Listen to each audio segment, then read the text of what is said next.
নমস্কার বন্ধুরা, পূর্বাস কিচেনে আপনাদের সবাইকে স্বাগত জানাই।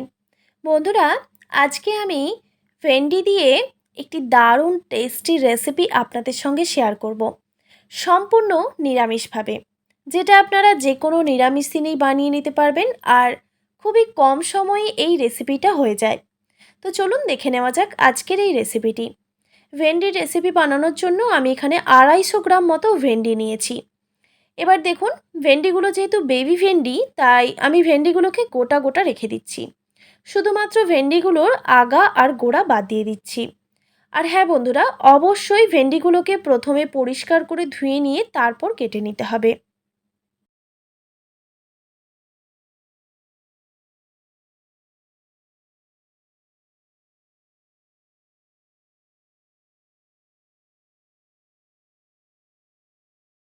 এই একইভাবে আমি সব ভেন্ডিগুলো কেটে নেব।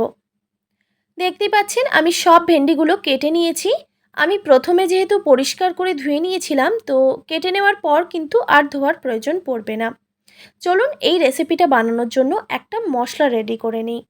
আমি এখানে 2 টেবিল চামচ পরিমাণে টক দই নিয়েছি। দইটাকে খুব ভালোভাবে ফেটিয়ে নিতে হবে।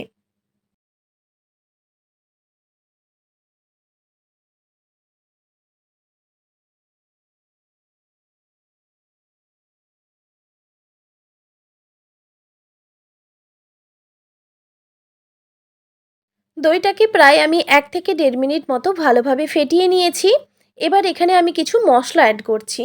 দিয়ে দিচ্ছি 1 টিস্পুন পরিমাণে জিরে গুঁড়ো, 1 টিস্পুন হলুদের গুঁড়ো, আর ঝালের জন্য দিয়ে দিচ্ছি 1 টিস্পুন মতো লঙ্কার গুঁড়ো।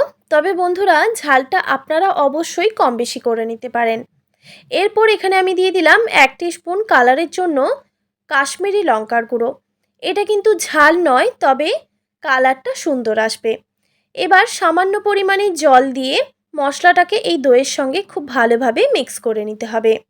এই রেসিপিতে কিন্তু খুব বেশি মশলার প্রয়োজন পড়ে না। সামান্য মশলা দিয়েই দুর্দান্ত স্বাদের এই রেসিপিটি তৈরি হয়ে যায়। দেখতেই পাচ্ছেন আমি মশলার সঙ্গে খুব ভালোভাবে মিক্স করে নিয়েছি। আমাদের রেসিপির জন্য মশলাটা একদম রেডি। এবার এটাকে সাইডে সরিয়ে রেখে দিচ্ছি পরে ব্যবহারের জন্য। এবার একটি কড়াইতে আমি দিয়ে দিচ্ছি 2 টেবিল চামচ পরিমাণে সাদা তেল। আমি আজকে সাদা তেল দিয়ে রেসিপিটা বানাবো, তবে আপনারা চাইলে আপনাদের পছন্দ মতো তেলে রান্না করে নিতে পারেন। এবার তেলটা গরম হয়ে গেলে কেটে রাখা ভেন্ডিগুলো প্রথমে ভেজে নিতে হবে।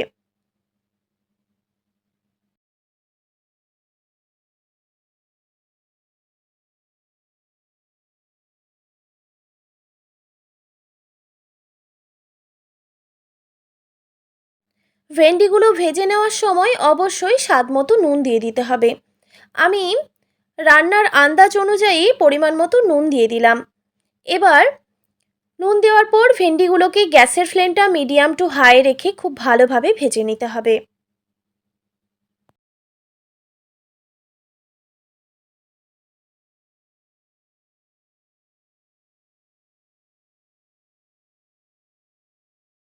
দেখতেই পাচ্ছেন খুব ভালোভাবে আমি নাড়াচাড়া করে নিয়েছি। এবার ভেন্ডিগুলো যাতে একটু সেদ্ধ মতো হয়ে যায়, সেই জন্য একটি ঢাকনা দিয়ে ঢেকে রেখে দিচ্ছি প্রায় 2 থেকে 3 মিনিট মতো, গ্যাসের ফ্লেমটা মিডিয়ামে রেখে।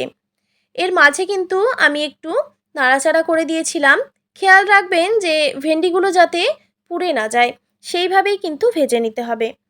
ভেন্ডিগুলো একটু সেদ্ধ মতো হয়ে গেছে, তবে খুব বেশি সেদ্ধ করা যাবে না। মানে এই রেসিপিতে ভেন্ডিগুলো একটু গোটা গোটা থাকবে, তবেই দেখতেও ভালো লাগবে আর খেতেও ভালো লাগবে। এবার গ্যাসের ফ্লেমটা মিডিয়ামে রেখে আরও 1 থেকে 2 মিনিট মতো নাড়াচাড়া করে ভেজে নেব। আর কিন্তু ঢাকা দেব না। ঢাকা না দিয়েই আমি ভেন্ডিগুলোকে দেখুন নাড়াচাড়া করে ভেজে নিয়েছি। ভেন্ডিগুলো ভালোভাবে ভাজা হয়ে গেছে। এবার এখানে আমি দিয়ে দিচ্ছি হাফ টেবিল চামচ পরিমাণে বেসন। আপনারা হয়তো দেখেই বুঝতে পারছেন যে আমি বেসনের পরিমাণটা ঠিক কতটা নিয়েছি। 250 গ্রাম ভেন্ডি, তাই সামান্য একটু বেসন নিয়েছি। তবে আপনারা ভেন্ডির পরিমাণ অনুযায়ী অবশ্যই বেসনের পরিমাণটাও বাড়িয়ে নেবেন। বেসন দেওয়ার পর খুব ভালোভাবে মিক্স করে নিতে হবে আর একটু ভেজে নিতে হবে। এই বেসন দেওয়ার কারণে কিন্তু এই রেসিপির টেস্ট দ্বিগুণ হয়ে যায়। এবার দেখুন গ্যাসের ফ্লেমটা একদম লোতে রেখে কিছুক্ষণ ভেজে নিচ্ছি। তবে খুব বেশি ভাজা যাবে না, প্রায় 1 মিনিট মতো ভেজে নিলেই হবে। এবার দেখুন ভেন্ডিগুলোকে এক সাইড করে দিলাম। এবার সামান্য যে তেল গড়িয়ে এসেছে এই কড়াইতে, ওই তেলের মধ্যে আমি দিয়ে দিচ্ছি 1/2 টিস্পুন মতো কালো জিরে। এবার ফোড়নটাকে ওই তেলের মধ্যেই খুব ভালোভাবে ভেজে নিতে হবে। আমি এই রেসিপিতে কিন্তু আর এক্সট্রা তেল ব্যবহার করছি না।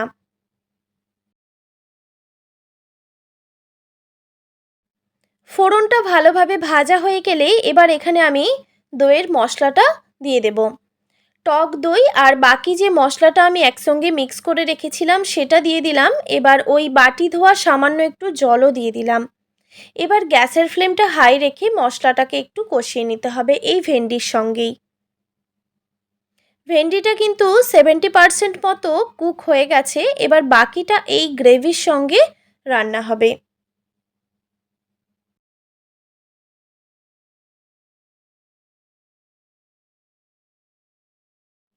দেখুন জলটা ফুটে এসেছে।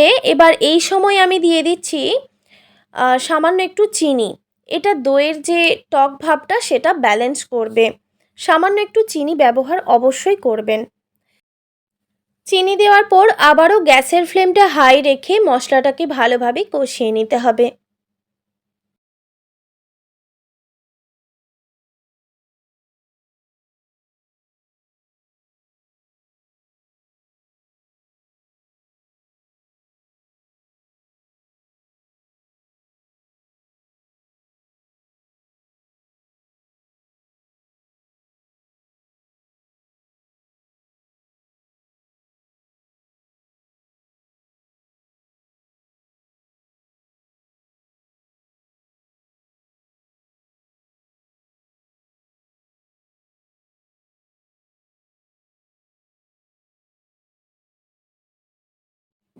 প্রায় 2 মিনিট মতো গ্যাসের ফ্লেমটা হাই রেখে আমি মশলাটাকে ভালোভাবে কষিয়ে নিয়েছি। দেখুন মশলাটা ভালোভাবে কষানো হয়ে গেছে। এবার এখানে আমি দিয়ে দিচ্ছি সামান্য একটু জল। আমি এখানে 1/2 বাটি পরিমাণে জল ব্যবহার করেছি। জল দেওয়ার পর আবারও ভালোভাবে নাড়াচাড়া করে নিতে হবে। এবার গ্যাসের ফ্লেমটা মিডিয়ামে রেখে আমি একটি ঢাকনা দিয়ে ঢেকে রেখে দেব প্রায় 2 থেকে 3 মিনিট মতো। তাহলে ভেন্ডিগুলো ভালোভাবে সেদ্ধ হয়ে যাবে।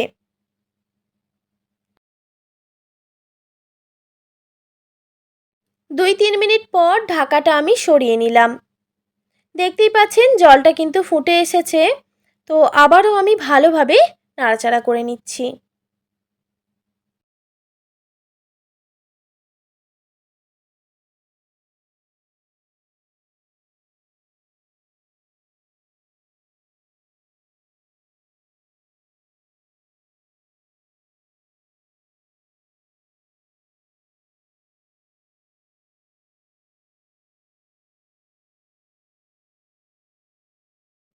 ভালোভাবে নাড়াচাড়া করে নেওয়ার পর আবারও আমি ঢাকনা দিয়ে ঢেকে রেখে দিচ্ছি প্রায় 1 থেকে 1.5 মিনিট মতো, গ্যাসের ফ্লেম একদম লোতে রেখে।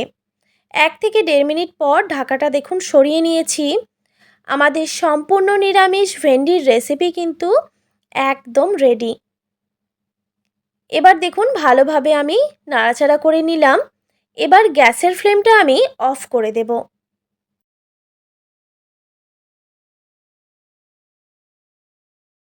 তো দেখতেই পেলেন বন্ধুরা কত সহজে তৈরি হয়ে গেল সম্পূর্ণ নিরামিষ ভেন্ডির দুর্দান্ত স্বাদের একটি রেসিপি। এই রেসিপিটা এবার আমি গরম গরম ভাত, রুটি, পরোটা সব কিছুর সঙ্গেই পরিবেশন করতে পারবো। এই রেসিপিটা খেতে এতটাই টেস্টি হয় যে আপনারা একবার বানালে বারবার বানাবেন। আশা করি আজকের এই সহজ সরল রেসিপি আপনাদের ভালো লেগেছে। ভালো লেগে থাকলে অবশ্যই একটি like, comment, share and subscribe করে দেবেন। আর পাশে থাকা বেল আইকনটিও প্রেস করে দেবেন। তাহলে নিত্য নতুন রান্নার ভিডিওগুলি আপনাদের কাছে পৌঁছবে। আর ফেসবুক থেকে দেখে থাকলে অবশ্যই একটি ফলো করে দেবেন। ভালো থাকবেন, সুস্থ থাকবেন। আর এতক্ষণ আমার সঙ্গে থাকার জন্য আপনাদের সবাইকে অনেক ধন্যবাদ।